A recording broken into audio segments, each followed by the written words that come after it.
Why do we care about high school fiction? Look at Heartstoppers, a series that has grown in prominence in our pop culture, and for good reason. Plus, it's not alone. Spoiler alert for the series on screen. I'm not gonna hit into major plot points, but I am gonna have to talk about the series to do this. One reason this style of fiction is popular is the target audience. Do you mean to tell me a story capturing the life experiences of teenagers in the modern day is going to connect with teens? Duh. These stories are aimed at a younger demographic, teens in high school. Shocking, right? You couldn't tell. One of Heartstopper's major appeals is the vast array of characters that teens can relate to. Within these cast of characters, there's a chance you could find you in it. As storytelling has evolved, more stories are now showing diverse casts. It's a positive thing as it better represents our society. That's how it's always been, it's just now media's catching up and showing you. And this is something actually Heartstoppers hits on, as there are a lot of older characters willing to share advice with Nick and Charlie as they've been through something similar, expressing that their relationship isn't something new and they have people they can rely and talk to. But yeah, young people make a considerable stake in buying power and also make a loyal audience. It's one of the reasons why this genre has survived and thrived as long as it has. And we also know teens aren't the only ones out there reading this. A massive part of the audience is adults. You know, the people whose birth year starts with 19.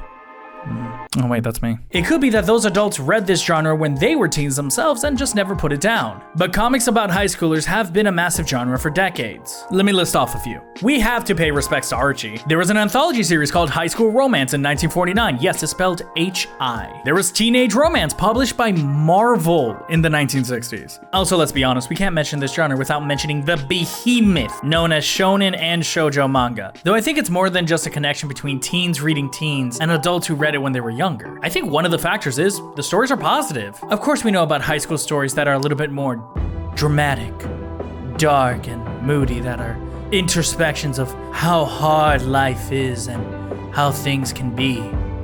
If I had abs, this is where I would show them. In Heartstoppers, the moments are built off or build up to joy. Now, I'm not saying there are no negative moments in this series. There's Charlie being bullied for a very long time. Nick's first interaction with his brother in the series is not positive. And this isn't even the darkest moments in the series. Even though all of that is true, the story is still seen as a happy, positive romance. Friendships are endearing as everyone truly does care about each other. And relationships are not toxic. Let me repeat that. Relationships are not toxic. My God, this is positive. Example, when Charlie joins rugby, or as we call it in America, football. Stop rolling your eyes. I know these are two different sports. I just always been more of a fan of soccer, or as they say in England, football. Charlie's worried about how he will fit in with the group, but Nick is there to be a supportive friend. Then it turns out the team is actually supportive and are actually very caring about Nick and Charlie's relationship, to the point they don't even out them. They just wait until they feel comfortable to let the team know. Another positive example is Daybreak. The overwhelming positivity of Marcus and Cog's interactions make a great break from the stresses of life, and sometimes other stories. Why do you raise my blood pressure so much? The genuine joy Marcus and Cog have from spending time with each other is infectious, and allows us, the reader, to take a break from all the stresses creeping over our head. Those thoughts are exclusively for me, when I lie in bed every night reviewing every life decision I ever made. Why did I leave the light on when I'm trying to sleep? It's so far away.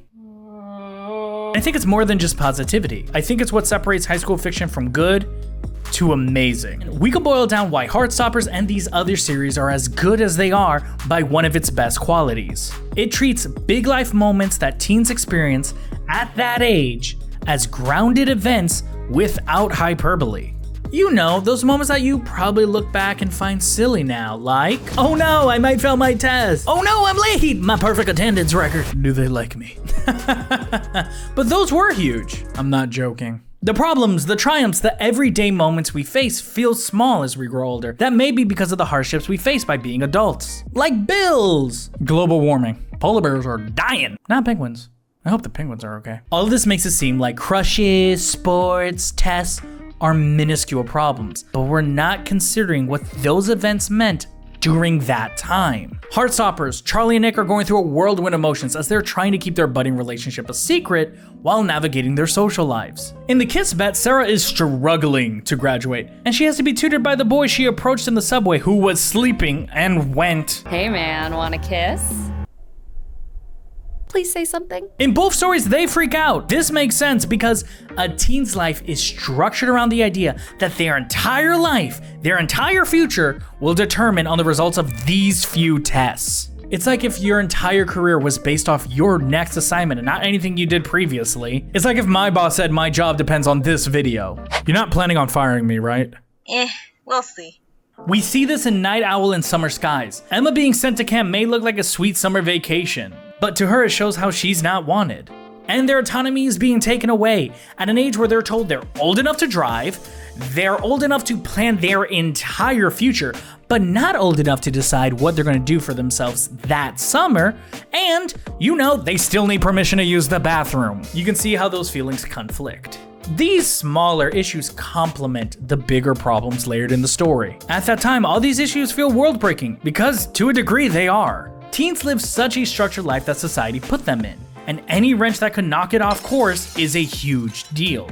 And we know that as we stress how important it is for them to stay on this course for their own future. These stories keep the importance of those situations that teens are going through right now, while not making fun of them or over-satirizing them. Now I'm going to address the older generation, but don't leave though. Webtoon's a business account, so I can't have Minecraft parkour, Subway Surfers, or honestly something copyrighted right here playing at the same time. So how about I give you some good old football right here, and when it's done playing, we'll reconnect. Okay, now it's just us old people. I know one of the reasons you're reading these stories is because you already recognize these problems are real problems. It's just society has jaded us into believing that those were silly little problems we faced as kids, when in reality, they were a big deal to us. Is popularity important outside of high school? No. But remember, teens spend 5 days a week, a majority of each of those days in a building full of teenagers. You remember how bad teenagers are?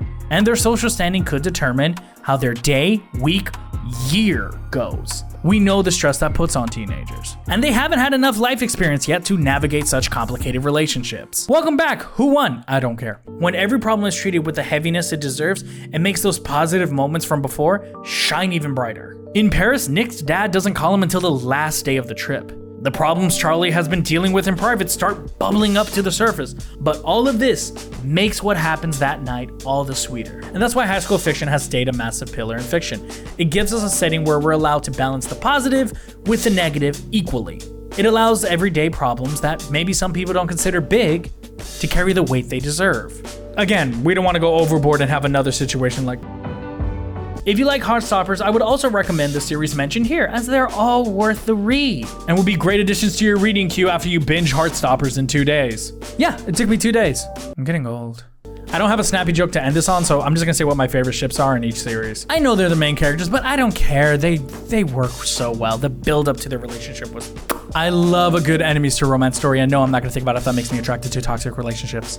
The build up, the insecurities, the suspense, the way these two got together is... One is clueless and stern with a soft side, and the other one's just a bubble of positivity. Like always, if you have a recommendation, let it down below. I'm always looking for something new to read. See y'all next time.